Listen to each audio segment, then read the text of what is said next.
Récit des premières personnes du point de vue d'une jeune femme. Un coup sourd de quelque chose de lourd contre le mur. Surprise, je levai machinalement les yeux vers le vieux tapis au motif compliqué.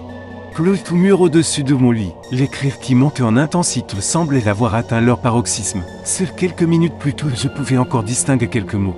Il s'était maintenant fondu en un hurlement continu. Mon cœur battait les chamacs mêlent d'excitation et peur. Les disputes des voisins étaient devenues mon pain quotidien. Mais je n'étais toujours pas habitué à la violence de leurs querelles. Je vivais depuis 2 mois dans ce vieux bâtiment de 8 étages. J'avais dû quitter la maison familiale. Je ne pouvais plus rester sous le même toit que les nouvelles petites amies de mon père. À peine plus âgée que moi de 5 ans. Merci mon père de m'avoir offert pour ma majorité ce petit studio.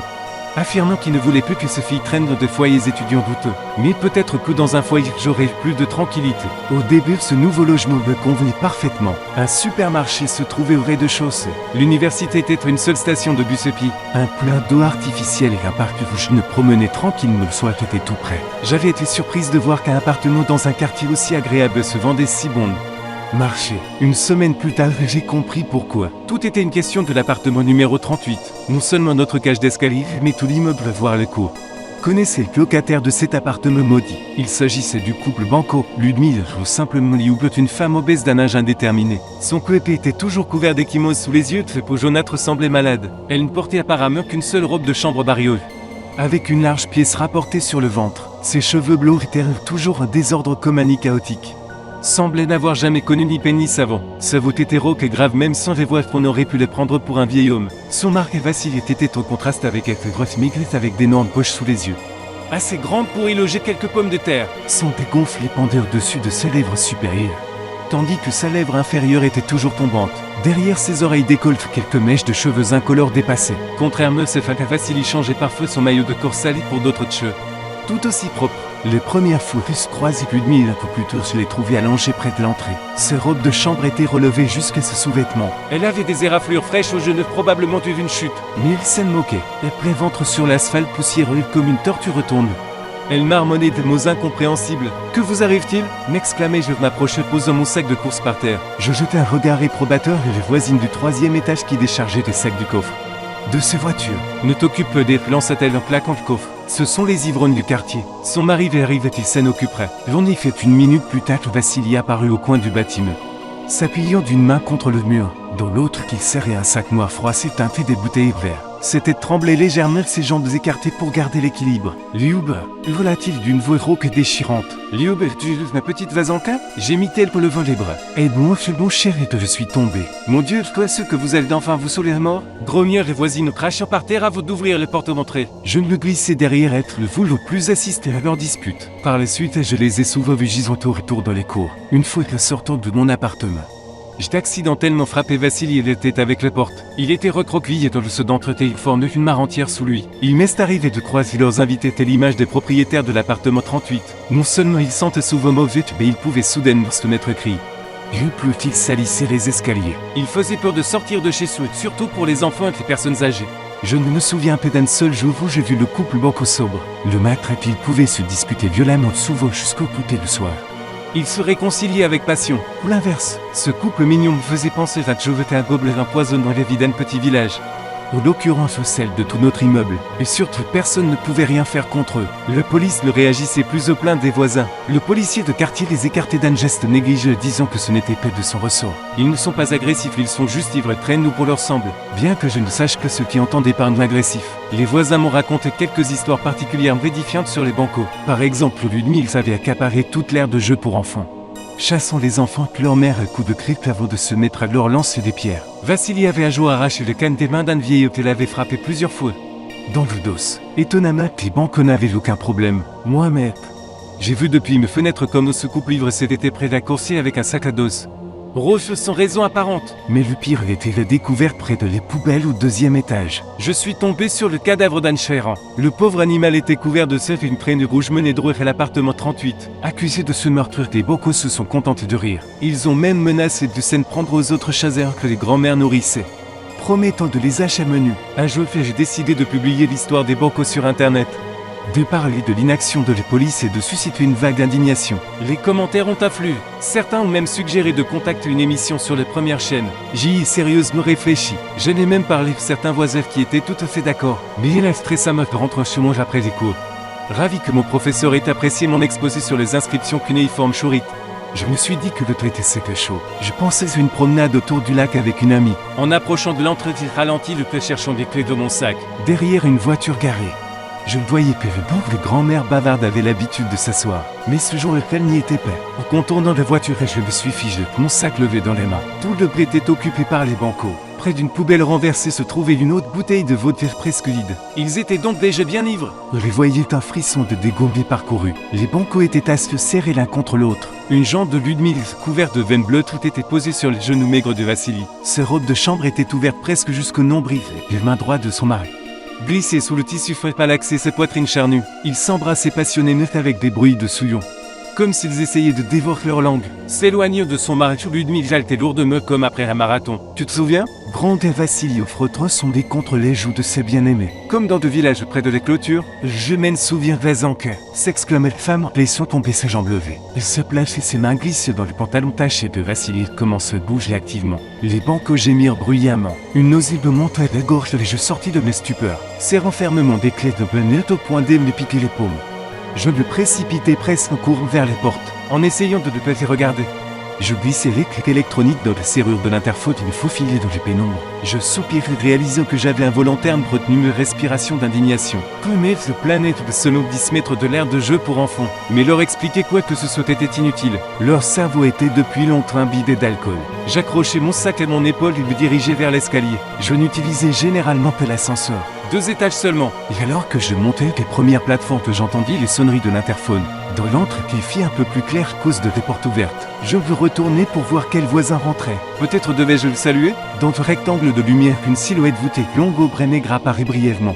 Les agites largement courts et se rapprochaient trop vite de moi. Je n'eus que le temps d'ouvrir la bouche de surprise. Des doigts sentant le sein de fumée s'agrippèrent violemment mes cheveux et me cognèrent la tête. Contre le mur, j'eus l'impression que mon crâne se brisait. Un craquement assourdissant retentit de mes oreilles accompagné d'un éclair de douleur aveuglante. L'instant d'après, je réalisai que je tombais en arrière dans l'escalier. Comptant plusieurs marches avec mes genoux et nous cognions douloureusement d'épaule.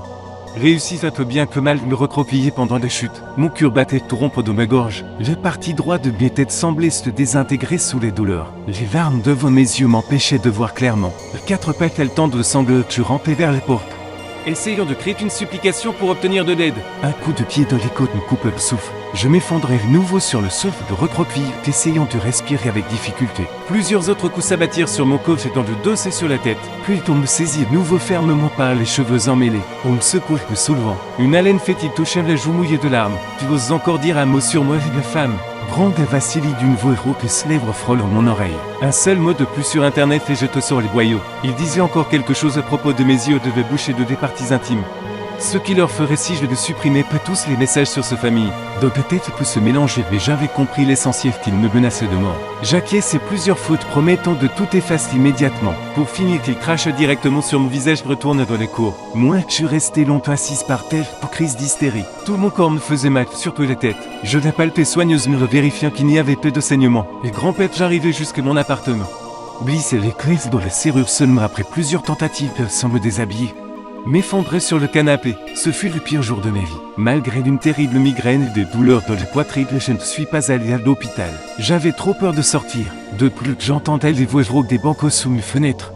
Comme s'ils n'attendaient que mon apparition. Pendant 2 jours, je suis resté à l'hôpital des médicaments. J'aurais pu appeler d'une ambulance. Mais j'avais peur que des voisins fuient vivre saine près de moi et le médecin. J'espérais que ça irait mieux bientôt. Au réveillant ce matin, je n'ai pas compris si je me sentais mieux ou pire. Mes têtes bourdonnaient, une douleur sourde pulse surtout l'endroit où j'avais cogné le mur. Je me déplaçais difficilement dans l'appartement, m'appuyant contre les murs. Incapable de me redresser à cause d'une douleur aiguë dans le côté. Bon, si c'est juste une forte contusion et bon une fracture. Après avoir avalé des antidouleurs, je me suis affalé sur le canapé avec mon téléphone. En discutant avec le doyen de notre groupe, un cri perçant retentit derrière le mur. Me faisant presque lâcher mon téléphone. Les hurlements me firent mal à la tête et mon cœur se mit à battre follement. Et voilà le pied discute des voisins duré depuis environ 1 heure, s'apaisant parfois. Puis reprenons de plus belle. Combien de temps vais-je encore devoir endurer cela? Mon estomac vide grognait de faim. Il fallait me préparer quelque chose. De plus, certains médicaments ne pouvaient pas être pris déjà. En servant mon torse de mon bras droit et serrant fermement des dents pour ne pas gémir. Je me suis lentement assis se despendre en jambes par terre. En m'agrippant fermement la coudoir du drap, je me suis levé du canapé. Ne pouvant retenir un grognement sourd à cause d'une douleur fulgurante sous la poitrine gauche. À cause de cela, mes yeux se sont assombris un instant. Soit les cousins s'essont contre le mur et hurlements vraiment porcins. Je me suis traîné jusqu'à la cuisine. Depuis longtemps que j'aurais dû m'acheter des béquilles. On me l'avait conseillé de non? En ouvrant le réfrigérateur, j'ai grimacé avec agacement. Je n'étais plus allé au magasin depuis seulement quelques jours.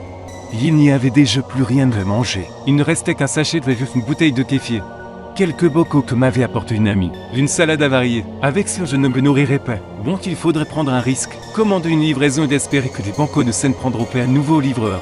Moi-même, je ne pourrais jamais aller jusqu'au magasin. Et puis, mon visage était horrible après les coups. Pâle avec des cernes noires sous les yeux. J'avais l'air d'un panda. J'avais honte de nous montrer public. Pendant que j'attendais la livraison, je me suis réjoui que le banco se soit enfin tu. Il n'était pas dans le cours et le plat était occupé comme d'habitude par des voisines âgées. Probablement que les voisins du 38 s'étaient réconciliés, c'était écroulement mort. Alors au moins jusqu'au soir que tout serait calme. 20 minutes après, le commande de l'interphone retentit mélodieusement. J'ai immédiatement décroché le combine. Car je faisais des 100 pas de l'entrée en attendant le livreur. J'ai tourné la clé, poussé les portes d'entrée tressailli de surprise. Le vieil porte-bouée de l'appartement des portes était grande ouverte. Dans leur appartement et dans le couloir commun régnait un silence visqueux. On n'entendait que le grincement de l'ascenseur mouvement. Pourquoi les voisins ont-ils laissé leur porte ouverte? L'un d'eux s'est enfui, puis il s'est passé quelque chose? Le curiosité est sûrement très peu peur des bancos. J'ai fait un peu prudent en enjambant le seuil. J'ai lâché le poignet de me porter, me suis penché légèrement en tendant le cou. Les premières choses qui me frappent et provoquent une vague de frissons dans mon dos fut une empreinte de paume floue sur la porte.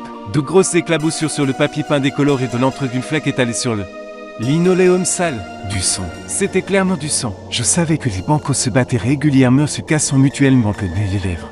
Se mordant, se griffant. Mais d'où venait tout ce sang? Il y en avait trop. Je me suis mis à trembler. Ma tête recommençait pulse de douleur. Pourtant, j'ai fait encore quelques pas en avant, me retrouvant à l'entrée de l'appartement sinistre. Une traînée de flaques de sang de l'entrée menait jusqu'à la cuisine. Je pouvais voir les tables encombrées de bouteilles et d'assiettes avec le reste de collation. Une fenêtre stridente avec une vitre fendue en diagonale.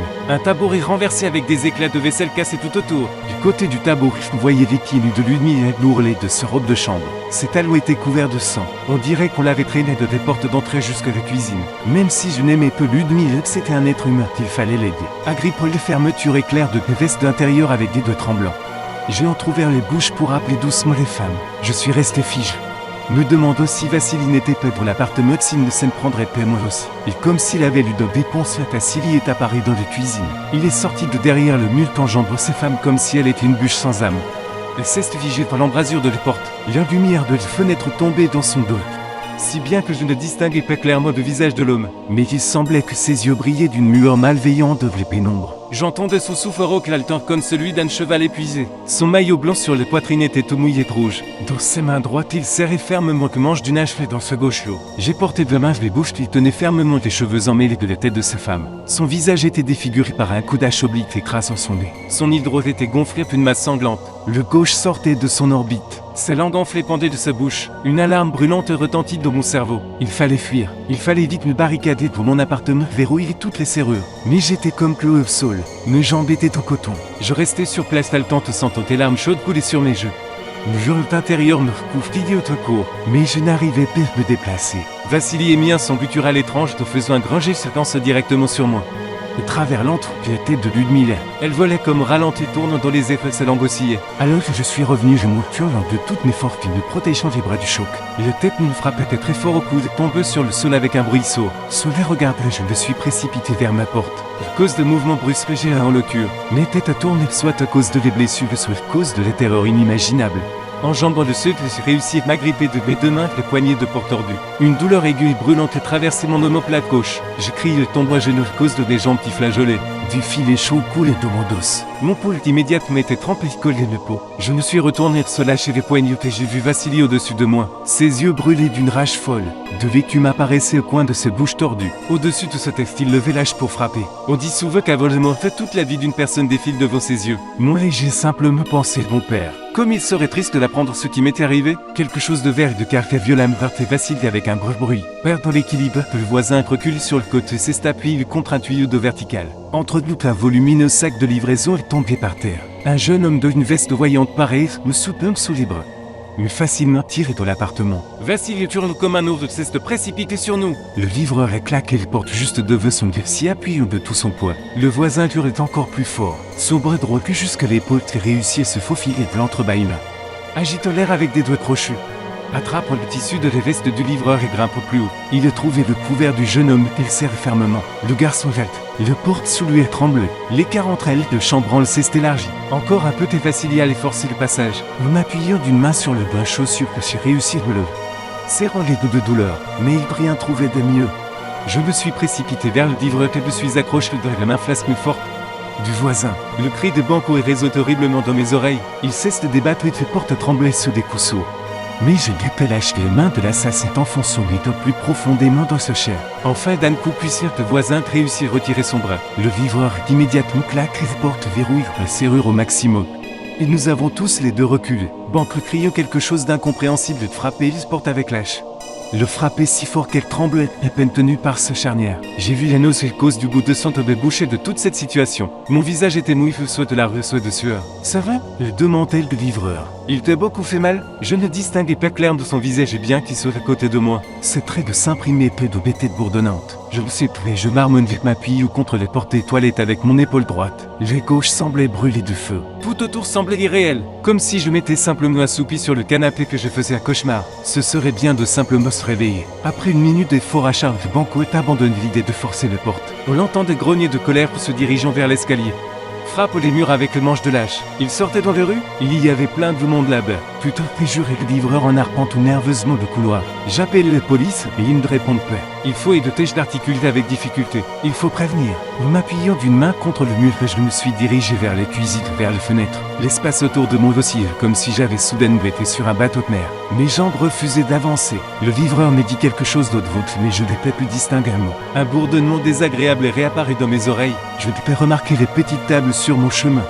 Je le heurtais et me suis accroché au bord pour ne pas tomber. J'ai fait encore 2 peu heurtant l'épaule contre le réfrigérateur. À l'intérieur des boîtes conteintes et quelques ailes sont tombées de la porte. En fait, j'ai atteint les fenêtres et me suis accroché fermement pour rebord. J'ai cligné des yeux plusieurs fois pour chasser les brumes. Je tendis une main tremblante vers les poignets pour l'ouvrir et crie aux genoux de fuir et de se cacher. En serrant le plastique frais dans le pot, j'ai baissé les yeux vers les cours. Par une journée ensoleillée chaude comme celle-ci. L'air de jeu du côté était vide. En revanche, une dizaine d'enfants de différents âges couraient furent dans différentes directions dans le cours. Ils jouaient chat, non, près du carré de bac à sable qu'une jeune fille rampait 4 pattes. Derrière et que Banco avançait lentement. Leif rattrape et qui le poussait violemment du pied dans le dos sur les talons par terre. Il lui marchait sur le dos l'empêchant de se relever vers le village. Un mouvement vif vers le bas. Et j'éclaire nos vite à travers le voile devant mes yeux. Comme la lame s'enfonçait dans le sommet clair de son crâne, j'ai comme entendu le craquement de les boîtes crâniennes brisées. Une saveur acide de nausée envahit les gorges. Mes jambes aux fléchis se sont brisées et je me suis effondré à genoux. M'accrochant désespérément au rebord de la fenêtre, mes doigts ont glissé sur la surface lisse. Mais je n'ai pas touché le sol grâce à des mains inconnues qui m'ont soutenu sous le dos 7 ans. Pourtant, ma conscience s'est envolée dans le noir. Je me suis réveillé à l'hôpital le lendemain matin. Ma tête pulsait de douleur au rythme des battements lourds de mon cœur. Les pièces claires flottaient devant mes yeux. Les premières choses que j'ai pu distinguer clairement fut le visage pâle de mon père. Et derrière lui, ses jeunes épouses soutenaient timidement. Les joues mouillées et les yeux rouges et gonflés. Je n'ai pas vraiment cru qu'elle pleurait à cause de moi. J'ai appris que j'avais perdu beaucoup de sang. Et si le livreur Sachot m'avait peu secouru, je n'aurais pas survécu jusqu'à l'hôpital. J'étais un peu désaccord. Sans sage, je serais morte bien plus tôt. Puis mon père me racontait que Banco devait vivre devenir bleu. Avait tué 3 personnes et s'est fait une grand-mère. Une voisine du premier étage qui était assise sur un peuple et cette jeune fille. Au total, avec moi, 6 personnes avaient été blessées. Vassili courait dans le jeu comme un chien enragé qui s'était échappé de sa chaîne. S'attaquant à tout le monde sur son passage. Jusqu'à ce qu'une patrouille de police routière passage la batte. J'avais le nausée en écoutant tout cela. J'avoue à mon père que je me sentais coupable. J'aurais dû essayer de l'arrêter, de maîtriser Banco, de lui prendre lâche. Ou au moins appeler la police toute la journée. Quand j'ai entendu les cris de Ludmilla pour les premières fois au lieu de les ignorer. Ces victimes n'auraient pas existé. Mon père et sa femme m'ont assuré qu'il n'y avait absolument aucune faute de ma part. Et que je ne serais plus si j'avais attaqué ce voisin en rage. Peut-être ont-ils raison. Au moins, j'aimerais le croire. Mais dans cette histoire horrible, il y a eu des aspects positifs pour moi. Maintenant, pour l'appartement numéro 38, il y aura un silence complet. Dans notre immeuble, il y aura la paix.